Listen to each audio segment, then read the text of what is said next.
¿Qué tal? Muy buenas noches, bienvenidos a Minuto 1 en la pantalla de C5N. Hoy, más que nunca, la realidad, lo que otros no te cuentan, lo que otros cada vez te muestran menos, aquí, diariamente, te lo contamos, te lo mostramos, clarificamos la información para que estés muy bien informado, sobre todo eso, informado de lo que está pasando en este bendito país. Muchas gracias por estar acompañándonos siempre y por estar allí haciéndonos el aguante en forma permanente. El fantasma de la hiper vuelve a la Argentina. Enseguida, Fernando Alonso, en base a balances de empresas y estadísticas, nos va a estar comentando de esto. Otra vez está el fantasma de la hiper sobrevolando a la Argentina.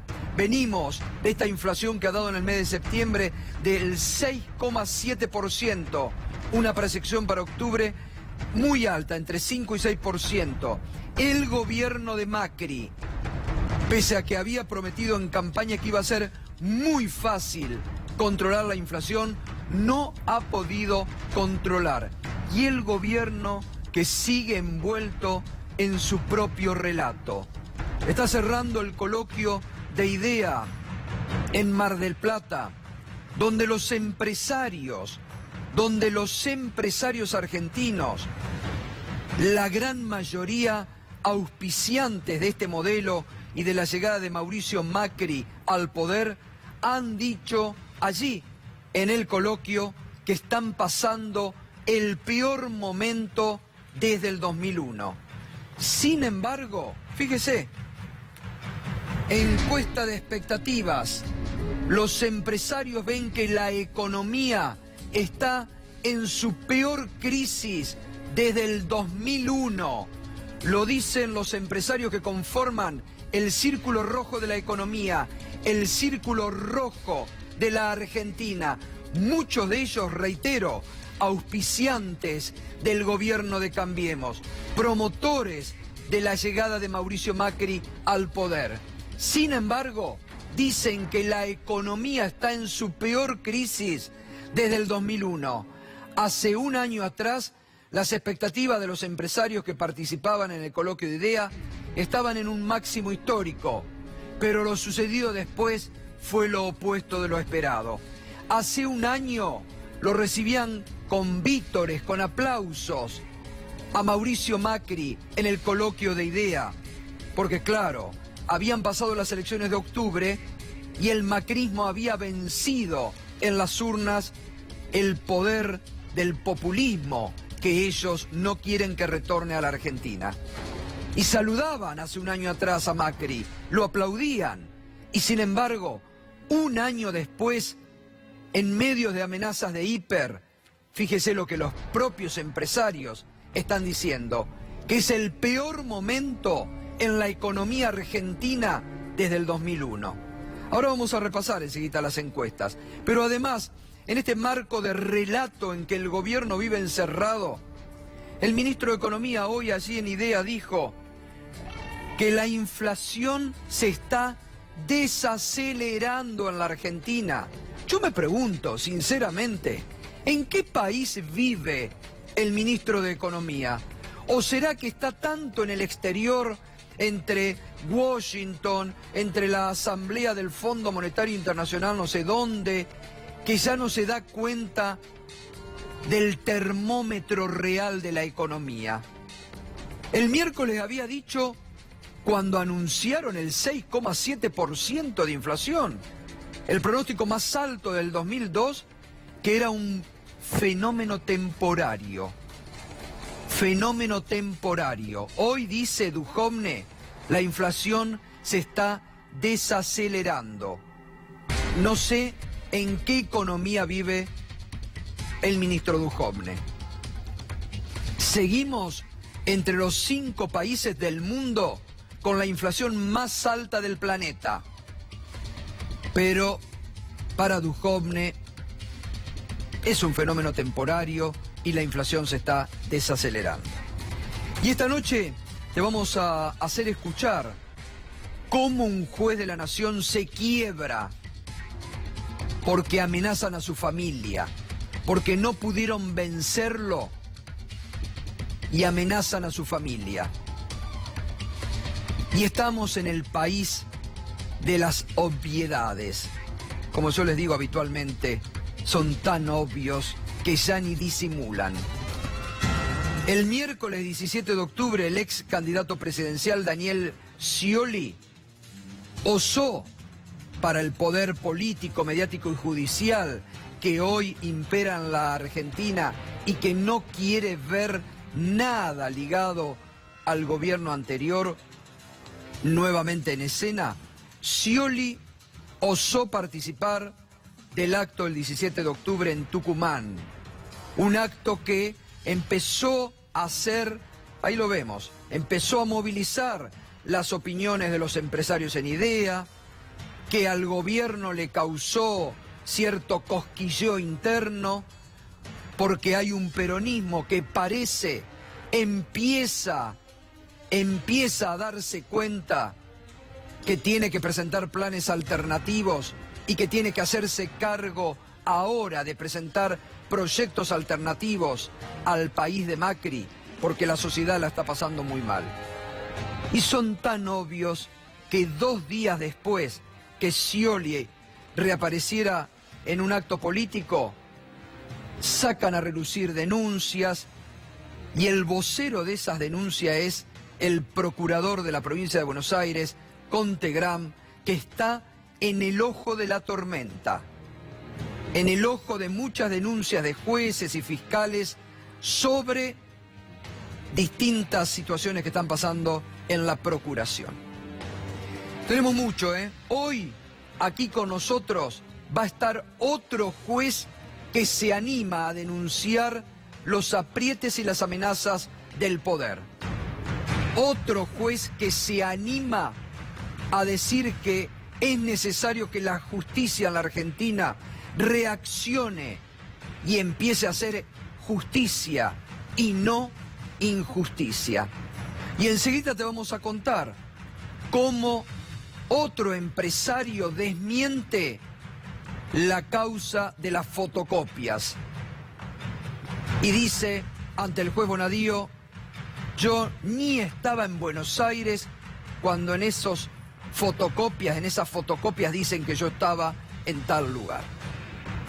No es el primero. Van y vamos a estar hablando enseguida con Darío Villarruel qué está pasando en esta causa. Pero vamos, que es interesante ver las expectativas de los empresarios en el coloquio de idea, que la están pasando muy mal y que reconocen que es el peor momento desde el 2001.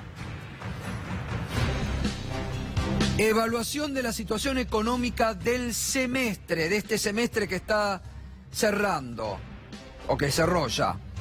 ¿Cómo están? ¿Cómo lo evalúan? Moderadamente peor, 52%. Amplia mayoría que en el primer semestre del año les fue mucho peor a los empresarios argentinos. Mucho peor, 32%. Así que tenemos un 84% que entre moderadamente y mucho peor, 84% de los empresarios que dicen nos está yendo para el diablo. 9% igual, mucho mejor solo un 2% y moderadamente mejor 5%.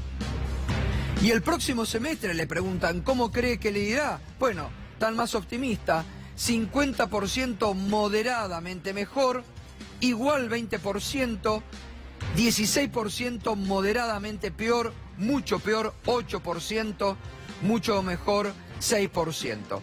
Esto se ve que lo dicen para la encuesta porque según las expectativas que hay para creación de empleo y todo lo demás, Fernando, para los últimos meses de este año no hay muchas expectativas, ¿no? Buenas noches. Mirá, si vos estás en el pozo, es lógico que pienses que lo que viene tiene que ser un poquito mejor. No están diciendo que va a ser un buen semestre que viene, sino que esperan, rezan, desean que no sea tan malo como este. Eso es lo único que piden, que no sea tan malo como este. La encuesta que es de D'Alessio Irol lo que marca es que hay un pesimismo muy grande de los empresarios, hay un mal humor por todo lo que estuvieron pasando y hacia adelante la expectativa racional, razonable de decir, bueno, veremos qué es lo que viene, fue muy malo esto, esperemos que mejore algo. Bien, estuvo el presidente, como le decíamos hoy, allí en el coloquio de ideas cerrándolo y fíjese lo que dijo.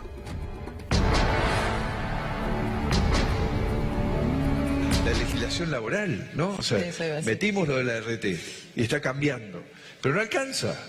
Entonces, donde voy me dicen, no me animo a tomar una persona porque hay todo un sistema de litigio que impide que estemos tranquilos en lo que estamos haciendo. Entonces, realmente también, una vez más, convoco a los gremios a que nos sentemos y hagamos cosas inteligentes para nuestra gente. Desafío no puede haber habido un presidente tan preocupado por la generación de empleo como yo, pero más que yo, ninguno en la historia. Me obsesiono todos los días, trato de ver dónde simplificar algo para que alguien pueda crecer, porque si crece, genera trabajo. Y por eso también me enojo cuando sigo escuchando que la pyme es buena y la gran empresa es mala. Pero digo, ¿dónde se vio eso? Le estamos diciendo a los tipos que están empezando hoy, no crezcas porque vas a pasar de bueno a malo. O sea, ¿qué es eso? Es un absurdo, es un absurdo. O sea, si el país va a crecer cuando las decenas de miles de pymes vayan a medianas y las medianas vayan a grandes. Y ahí crecemos todos, que la forma de generar trabajo, proteger a los trabajadores, es evitar las mafias que se generan alrededor para que del litigio terminar haciendo una forma de vida. Bueno, la verdad que deja mucho para reflexionar las opiniones del presidente. Enseguida lo vamos a hacer porque está el ex ministro de Trabajo, Carlos Tomada, ya aquí con nosotros, y el abogado laboralista, el doctor León Piasek. ¿Sabe por qué? Porque en este marco del coloquio de idea, donde los propios empresarios están admitiendo que están en su peor momento desde el 2001, donde los empresarios están diciendo nos está yendo para el diablo, estamos mal, las expectativas negativas de la economía argentina, lo que se le ocurre pedir que es flexibilización laboral. Otra vez sopa. No tienen una idea para superar que no sea la flexibilización laboral. Probada ya en la República Argentina en los 90. Y hoy mientras esto lo comentábamos a la mañana, en Mañana Silvestre,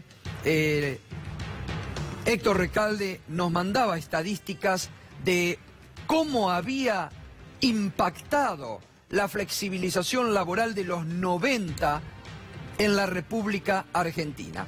Por eso, fíjese los datos, porque reitero, frente a la crisis, ¿qué quieren los empresarios? Flexibilización, flexibilizar las condiciones laborales.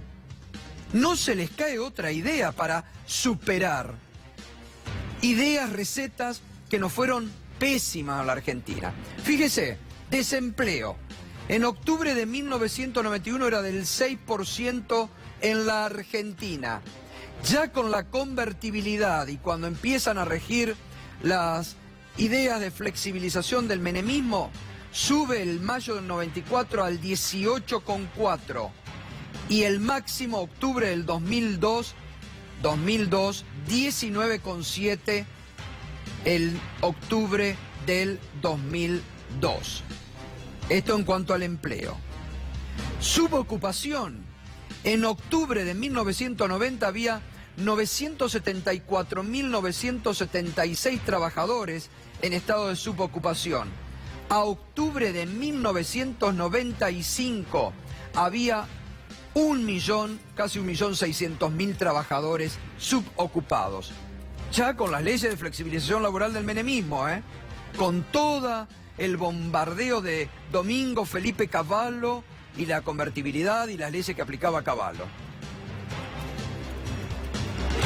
La pobreza, mire, en 1992 era 17,8, 2002 este es un dato que muchos argentinos deberían recordar. Este dato de pobreza muchos argentinos deberían recordar. 54,3% de pobreza después que explotó la Argentina, que explotó la convertibilidad, que explotó ese modelo que imperaba desde el menemismo. 54,3% del 2002. Y ahora los empresarios argentinos lúcidos dicen: para superar este problema hay que ir a la flexibilización nuevamente. Bueno, enseguida vamos a estar debatiendo este tema. Esta mañana, en Mañana Silvestre, tuvimos la posibilidad de charlar media hora con el juez de garantías de Avellaneda, el doctor Luis Carzoglio, que esta semana tuvo la dignidad de enfrentar al poder mediático, político y judicial que presiona para meter preso a personas a la Argentina, para eliminar por la vía de las prisiones preventivas y de la cárcel adversarios sindicalistas o adversarios políticos en la Argentina. Pues bien, no consiguieron que este juez les concediera la prisión del dirigente gremial Pablo Moyano. Se paró frente a las presiones. Y esta mañana, fíjese cómo se quebraba cuando hablaba de las presiones que recibía sobre su familia. Agente fiscal Escalé. Cuando cae el poder judicial de un país, cae el país. Desaparece la república y desaparece la nación. Es la base fundamental de un país. Y yo, desde mi humilde función de juez de garantía de Avellaneda, todos los días trato de dar señales de que el poder judicial no va a desaparecer. Lo que estoy pasando ahora es el precio de eso. Afortunadamente tengo mi gente en el juzgado que se identificó conmigo, mi familia. ¿Doctor? Sí, que la está pasando muy mal. Y bueno, son cosas. No, sentí como que... Sí, claro, ¿sabes lo que pasa? Que la familia, se quebró. ¿Sabes qué es la familia? El tema de la familia que paga un precio, Y sí. pero lo importante es que uno esté al lado de uno, ¿no? Claro. Pero no es justo que trabajando decentemente, de forma transparente, uno tenga que atravesar esas cosas. Sí, a mí me... Es que en la primera amenaza, directamente, ella tiene 2 operaciones de columna y una doble imposición de cadera. Y le dijeron directamente: si te empujamos te matamos, directamente así, Fíjese la barbaridad, ¿no?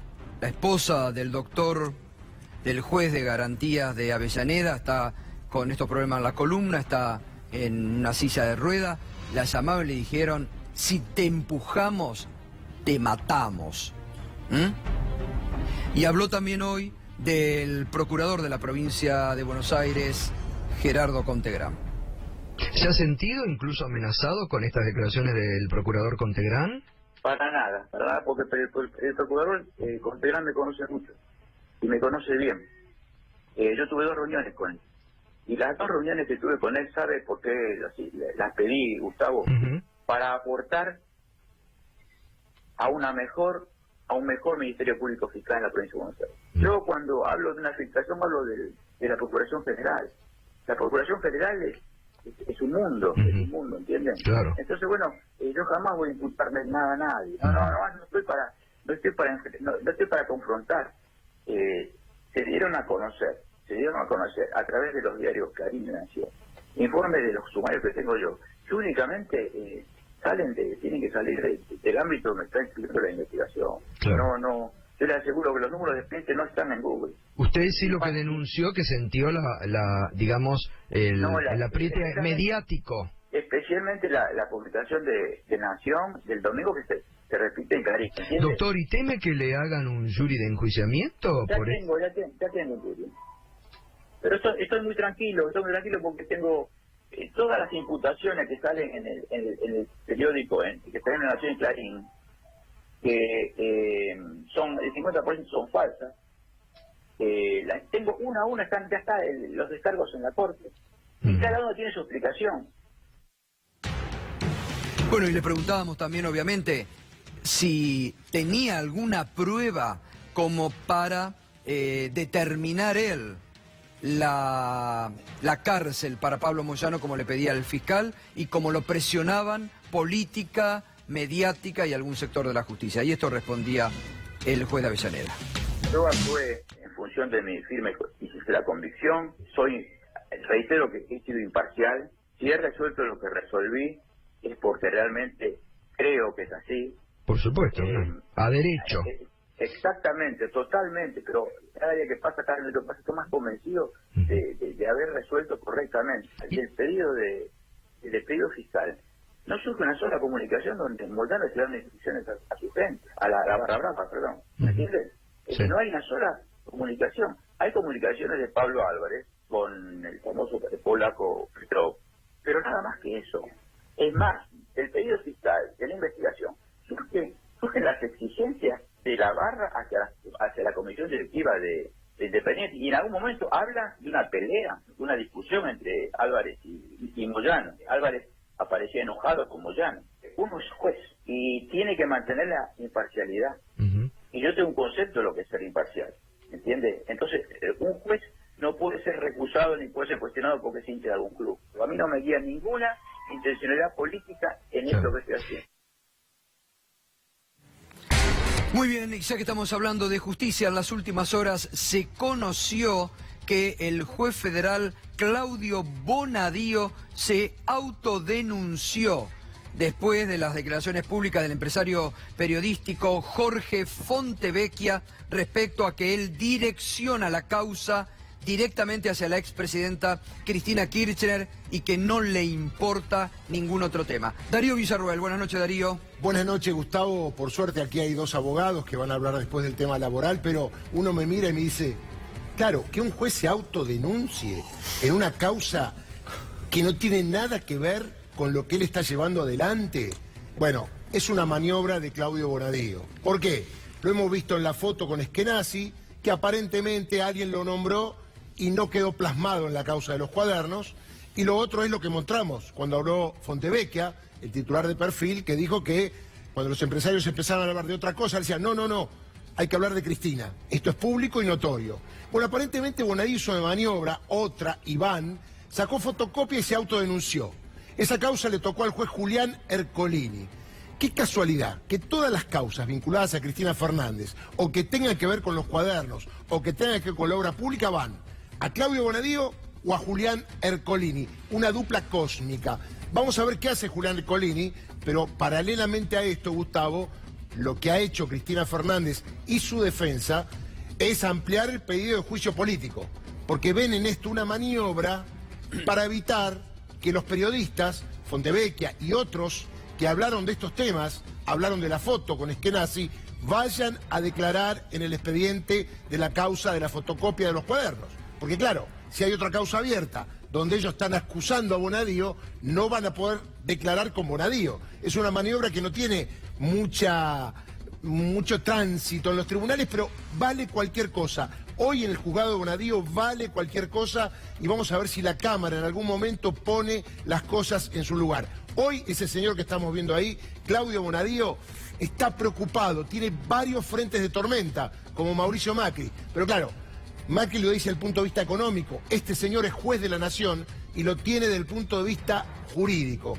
Se va diluyendo la causa de los cuadernos y todos en tribunales piensan, esto va a terminar en el papelón histórico más grande de la historia judicial mundial.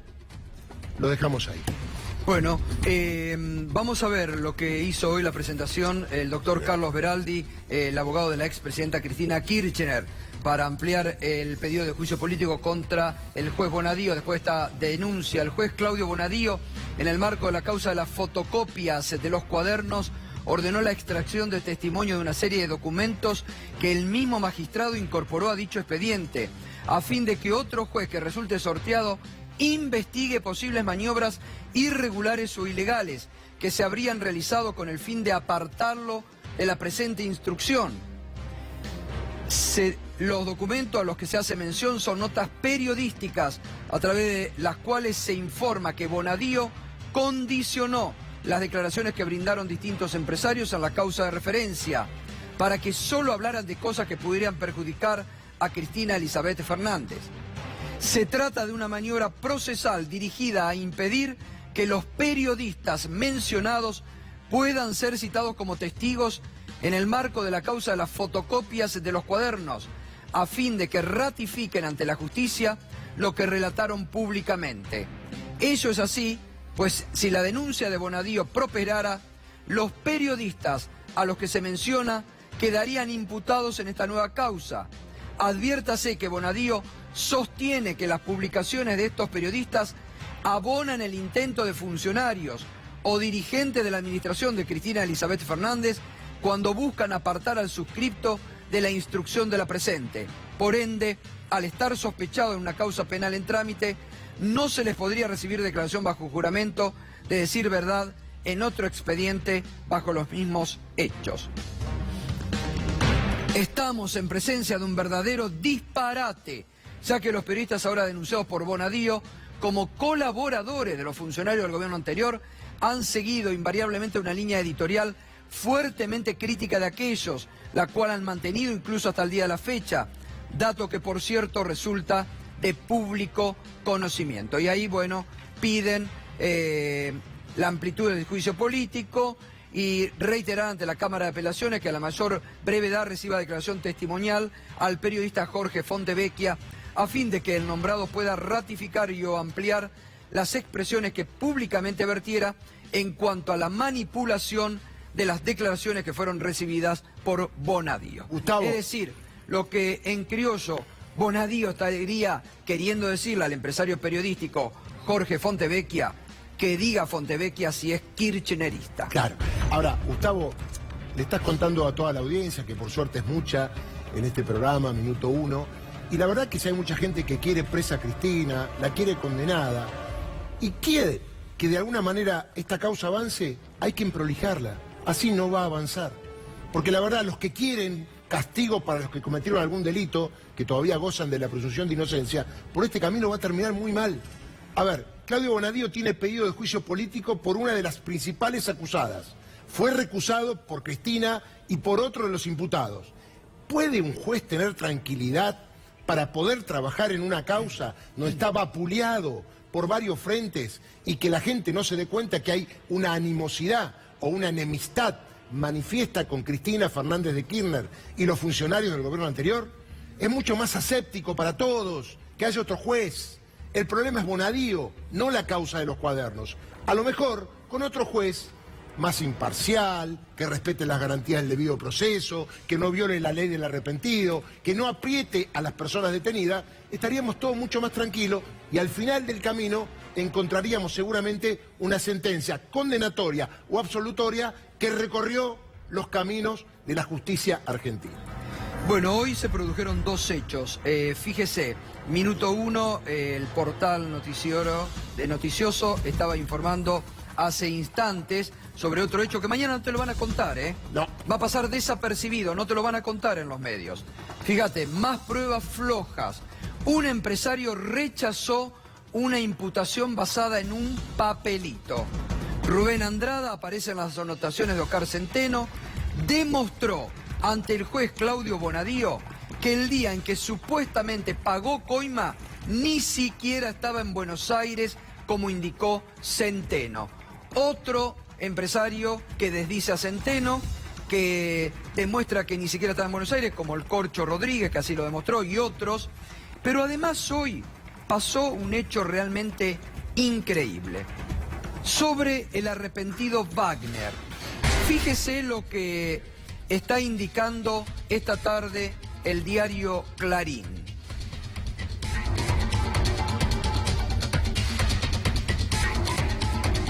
Vamos a ver lo que titulaba esta tarde el diario Clarín sobre el hallazgo de una cuenta en Suiza de Wagner.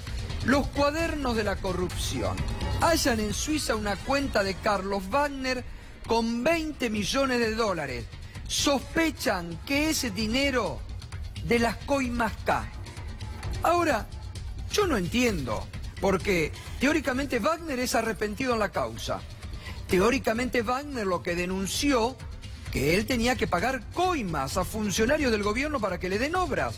Ahora, ¿cómo Carlos Wagner tenía una cuenta en Suiza que era producto de coimas? La verdad que no se entiende. Es bastante increíble cómo toman Clarín y otros medios esta cuenta que apareció. Porque reitero, Wagner es arrepentido, supuestamente. Él contó cómo era el club de la obra pública. Supuestamente él pagaba coimas, reitero, a funcionarios del exgobierno para que le den obra. ¿Y cómo? Y de pronto resulta que él tiene dinero de las coimas, que era un agente infiltrado, era...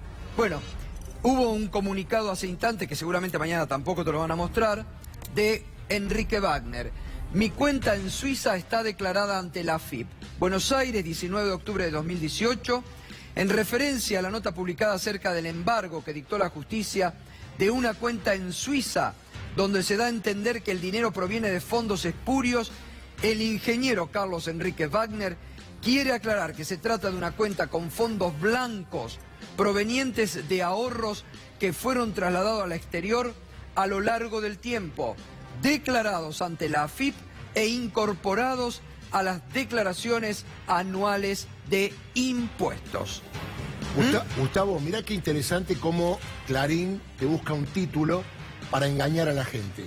Esto estaba en la AFIP, con lo cual un oficio de Bonadío a la AFIP no genera la vuelta de que hay una cuenta en Suiza clandestina que es producto de las coimas, cuando Wagner dijo que se habían organizado el tema de la cartelización y él era teóricamente garante del pago, no del cobro, aclaro.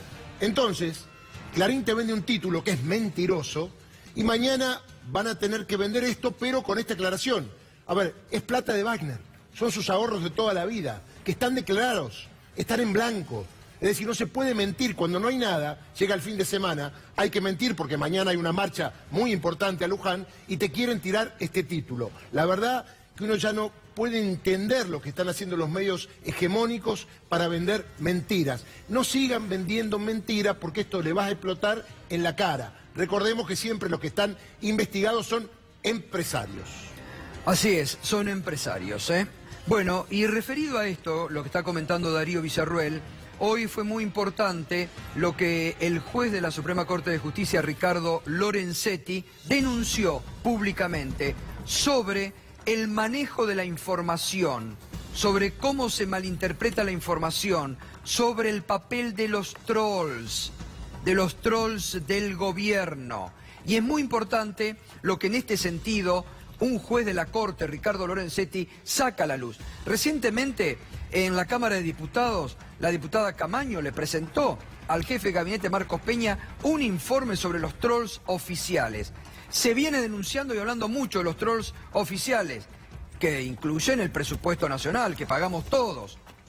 Pero hoy que lo tome un juez de la Corte y lo denuncie públicamente, ya adquiere otro sentido. Parece que Lorenzetti se va inclinando también dentro de los jueces que empiezan a denunciar distintos aprietes del poder. Lo vamos a repasar porque es muy importante.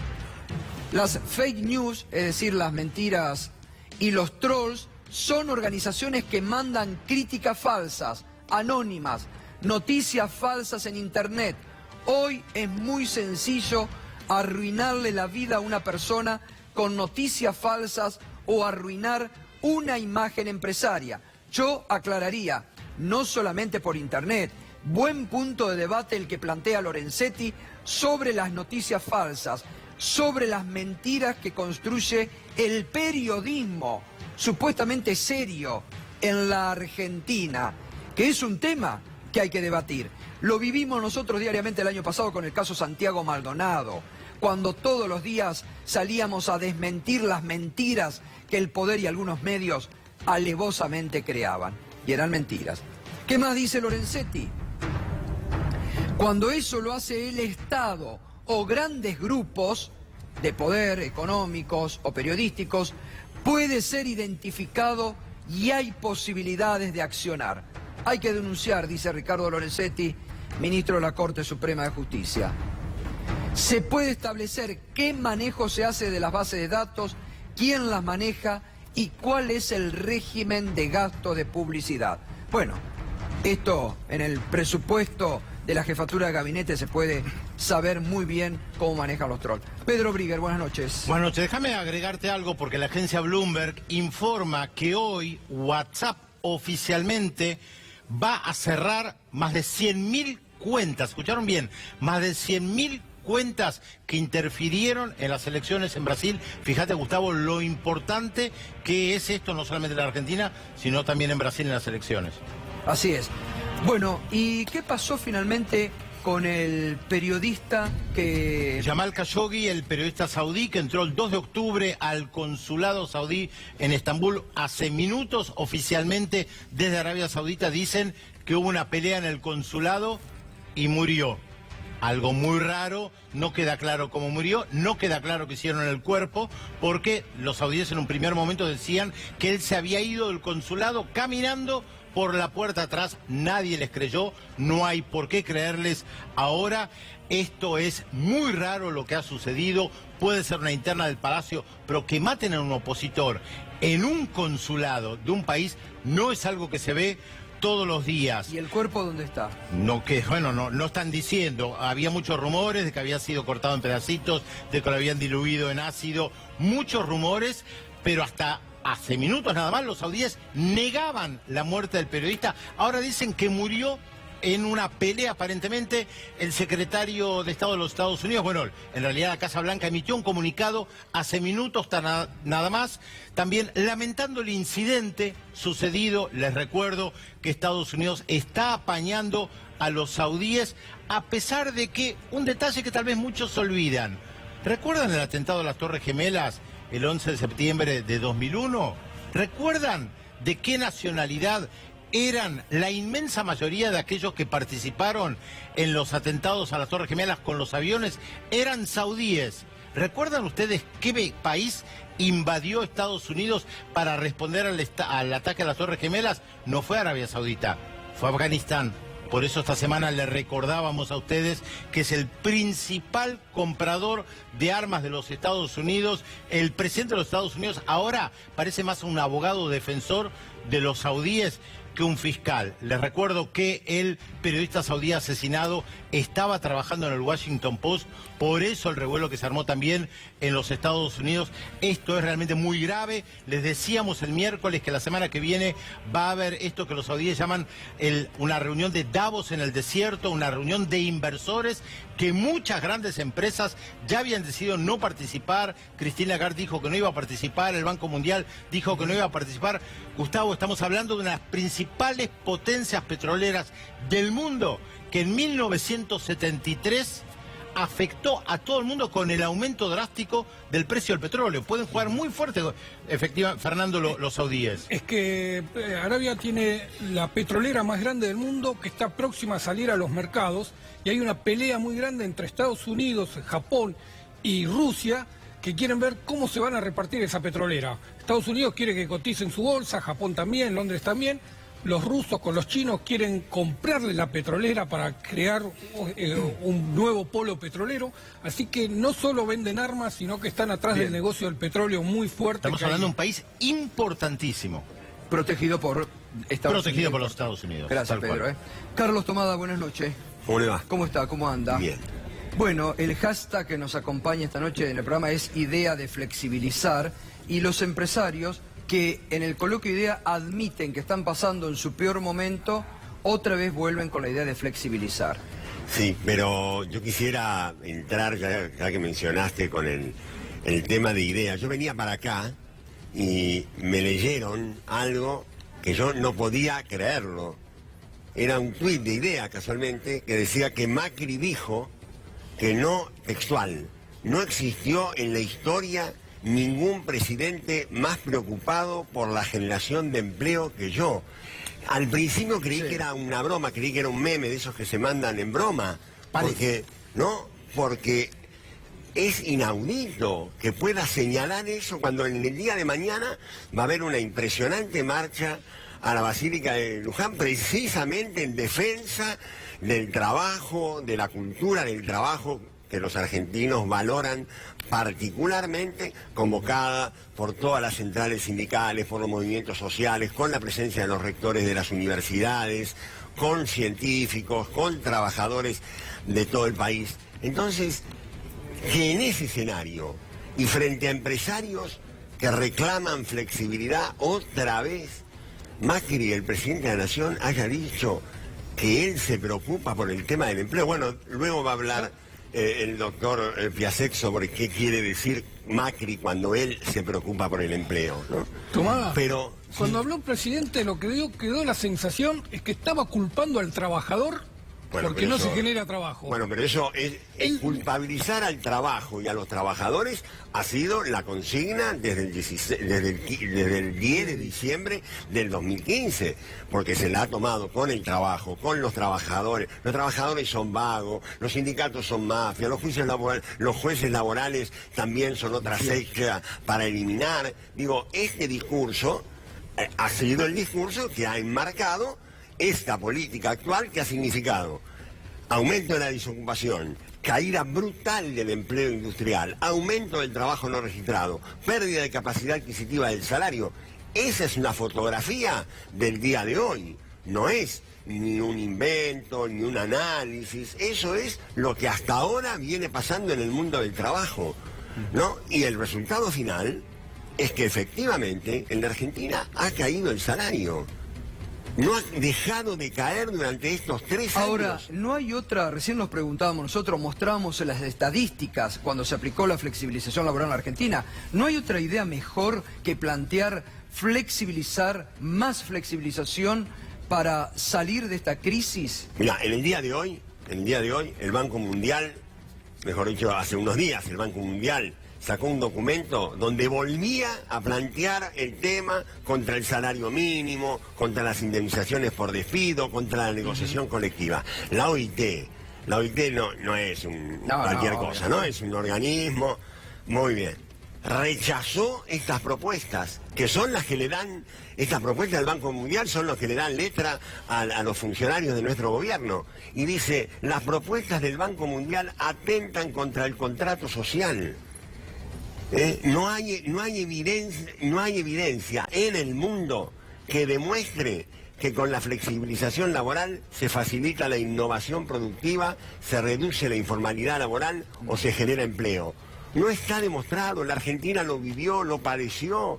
Digamos, los datos que pasó Recalde dan cuenta de eso, y la larga lucha que vienen emprendiendo en contra de estas ideas parecen no hacer mella en un gobierno que ahora, en medio de este desbarajuste que han generado, plantea el tema de la flexibilidad laboral. ¿Alguien cree, hay algún argentino que cree que los problemas de nuestro país se resuelven con flexibilidad laboral? Pareciera que sí, porque lo plantean. Bueno, ahí en el coloquio de ideas, los empresarios. Pero la verdad es que los empresarios tienen otros problemas para resolver más importantes. Pero por eso lo dice el ministro de la Producción. Bueno, lo que ocurre que esto lo que significa cuando vos metés al Ministerio de Trabajo dentro del Ministerio de la Producción. En definitiva, lo que prevalece y domina es un fortalecimiento del empresariado. A ver, lo que estamos viviendo conduce a un proceso que estamos viendo en otras partes del mundo, que son empoderamiento de los empresarios para poder tomar decisiones unilaterales. Esto no lo podíamos ni imaginar. Digo, esa cosa de que se pueda cambiar la jornada de trabajo, que se pueda bajar salario de manera unilateral, bueno, a ver, sin hablar Carlos, con los sindicatos. Carlos, que echen de la forma brutal que han despedido, para eso vino León Piasek, a los trabajadores, los compañeros de Telam, que hoy, por un fallo de la justicia laboral, o mejor dicho ayer, le ordena al gobierno la inmediata reincorporación, y que significa un triunfo para la lucha de 105 días de nuestros compañeros de Telam, y que León llevó adelante, ¿no? Buenas noches. Buenas noches. Sí, vengo de una asamblea donde se celebró un capítulo. Tenemos imágenes ahí de la asamblea de Telam. De esta larga lucha de los trabajadores con solidaridad, con coherencia, con las acciones legales que acompañan la acción gremial, que es lo más importante, es un accesorio. Y el juez de primera instancia Nacional de Trabajo, doctor Tatarqui, repite en parte los fundamentos de otra sentencia anterior que ha sido confirmada por la Cámara Nacional de Trabajo, donde decreta la medida cautelar y la reincorporación de un grupo importante de trabajadores. Casi todos los que querían volver a trabajar en TELAM están reincorporados por sentencias judiciales. Esta falta que la confirme la Cámara Nacional de Trabajo, que de acuerdo a lo que pensamos van a apelarla. Pero lo que tiene que hacer ahora TELAM es reincorporar a los trabajadores, cumplir con la manda judicial. Estuvimos a punto de denunciar penalmente en ese momento al ex ministro, ahora secretario de Trabajo de Triaca, por desobediencia judicial, porque no cumplía, no solo no cumplió con las sentencias en tiempo y forma, sino que no cumplía siquiera con contestar unos oficios que le había pedido el juez. ¿Cuál es la causa por las cuales los jueces han decretado estas medidas cautelares? Porque TELAM no presentó el conocido procedimiento preventivo de crisis previo a una cantidad importante de despidos. Se despidió el 40% de la planta. Se despidió a 357 compañeros, que es el 10% de los 3.000 trabajadores de prensa y periodistas que perdieron sus puestos de trabajo en estos años de gestión además, macrista. Con el grado de descalificación que hicieron de los laburantes. Sí, después de despedirlos, los difamaron, los insultaron, le dijeron que eran inservibles, que tenían un perfil ideológico determinado y por eso lo despedía. Bueno, lo ha dicho desde el ex ministro, se van devaluando los ministros, ahora secretario Lombardi, los directores de la agencia TELAM. Pero lo importante es que la gente hoy votó volver a trabajar. Levantaron el paro. Levantaron las medidas que tenían, invitaron al directorio de TELAM y a los jerárquicos que huyeron de los establecimientos. Nadie les impidió volver en este tiempo y volver a normalizar y sentarse de nuevo en una mesa de diálogo que habíamos tenido durante mucho tiempo y que se levantaron intempestivamente porque ellos creen que está por encima de la ley, que la ley no los obliga a cumplir obligaciones que todos los empleadores, en la época que el ministro Tomada estaba, lo que hacía además, previo a que se abrían los procedimientos preventivos de crisis, agotaban todas las instancias para evitar los despidos, las suspensiones o las reducciones, con diferentes mecanismos. Inclusive se habían hecho, he participado en muchas mesas donde se citaba a otros ministerios, a otros actores sociales para tratar de solucionar la crisis, ¿no? No está ni presente el secretario de Trabajo ahora. No, de ninguna manera. No, ahora León y doctor y Gustavo, lo bueno acá, que siempre lo recalcamos, es que aparece el Estado de Derecho en el foro laboral. Es decir, la valentía de los jueces laborales, a pesar de las presiones, a pesar de lo que dice IDEA, de la posible flexibilización, de respetar las garantías de lo que es las leyes laborales. Por supuesto que hay jueces laborales independientes, sólidos. Creo que hay uno acá amenazaron con el juicio político. Exactamente. Los amenazaron con el juicio político. Hay algo muy interesante. Ahora va a venir. Quería haberlo visto, que tengo mala vista. En esta última crisis cayó 5 puntos la distribución del ingreso en perjuicio de los trabajadores.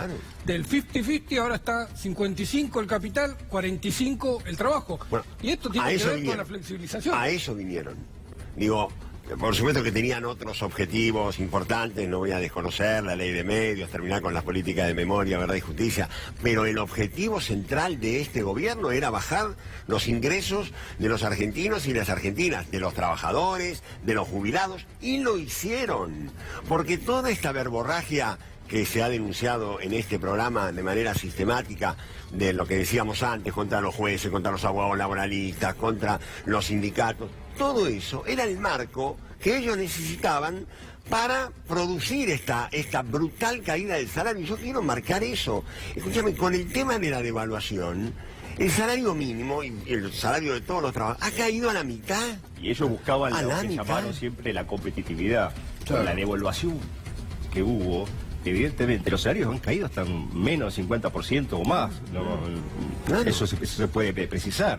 Tienen ese salario muy bajo y consiguieron la competitividad por vía de la devaluación, sin embargo quieren más y piden flexibilización laboral cuando la mayoría de los empresarios, según las encuestas, las estadísticas, no van a contratar personal eso es lo que este año. Entonces quieren flexibilizar para empresas quebradas o al borde de la quiebra y no pelean los empresarios por lo que tienen que pelear. En el 2002, con la doble indemnización, se generaba un puesto de trabajo. No, seguro. Había negocios, crecía la economía, las empresas contrataban y no le tenían miedo a pagar una doble indemnización porque sabía que no iban a despedir porque tenían trabajo. No solamente eso, durante todo el periodo nuestro, sin ninguna reforma laboral de estas que están pidiendo ahora, se generaron millones de puestos de trabajo,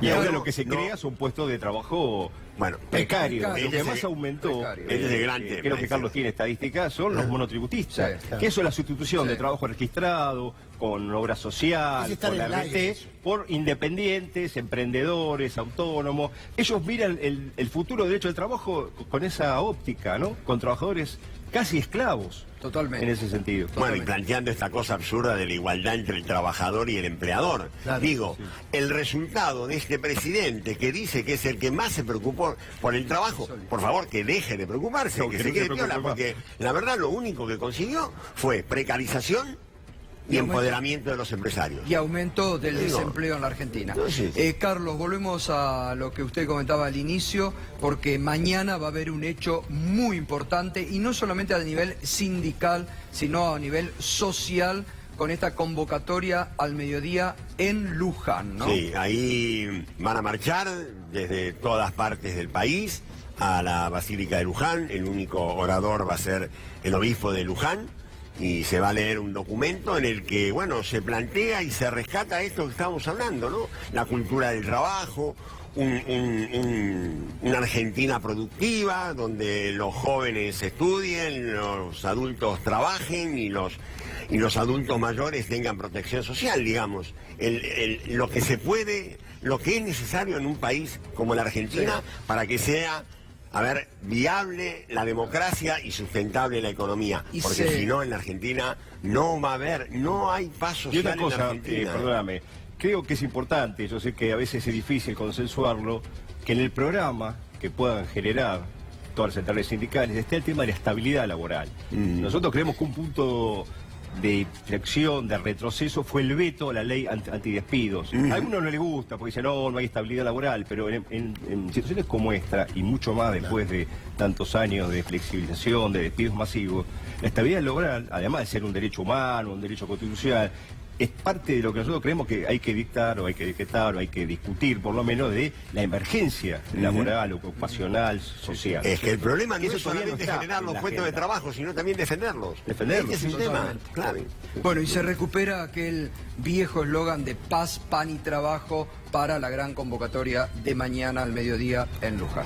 Gracias, Carlos, como siempre. No, y realmente... Gracias. Y puedo hacer un pequeño aviso si no me matan. Me solidarizo con los trabajadores de este canal, de Canal 9, de Canal 7 y de otras actividades, de los metalúrgicos de Canale en la zona de Lavallol, que están sin trabajo, que están peleando por su fuente de trabajo, y miles de trabajadores en el país que siguen organizándose, siguen peleando, y eso es lo más importante. Yo Gracias. acompaño lo que dice León, con el agregando que la marcha de mañana a Luján tiene también ese sentido solidario con todos los despedidos y para evitar futuros despidos, ¿no? Muy bien. Gracias. Y esperemos que la política esté a la altura de las circunstancias. No va a estar. Sobre todo la oposición. Tiene... Te pasa factura. Sobre Te todo hay- la está oposición. pasando factura. No. Sobre todo no, Lo deja, hay- lo deja no un hay- minuto lo dejo de... picando. No hay más Para la tiempo. próxima, No hay más no hay tiempo. más tiempo. La, No hay la más bronca, la bronca ciudadana de abajo va a forzar la unidad, no tengas duda. Bueno, muy bien. Gracias, Pedro. Hasta el lunes. Y nos vamos a la primera pausa. Enseguidita, Fernando Alonso con un informe especial. El fantasma de la hiperinflación nuevamente sobrevuela la economía. Y también aquí en nuestros estudios, otro juez con dignidad que se anima a hablar y a denunciar los aprietes y las amenazas del poder en la Argentina. Enseguidita, el minuto 1, acá, la realidad.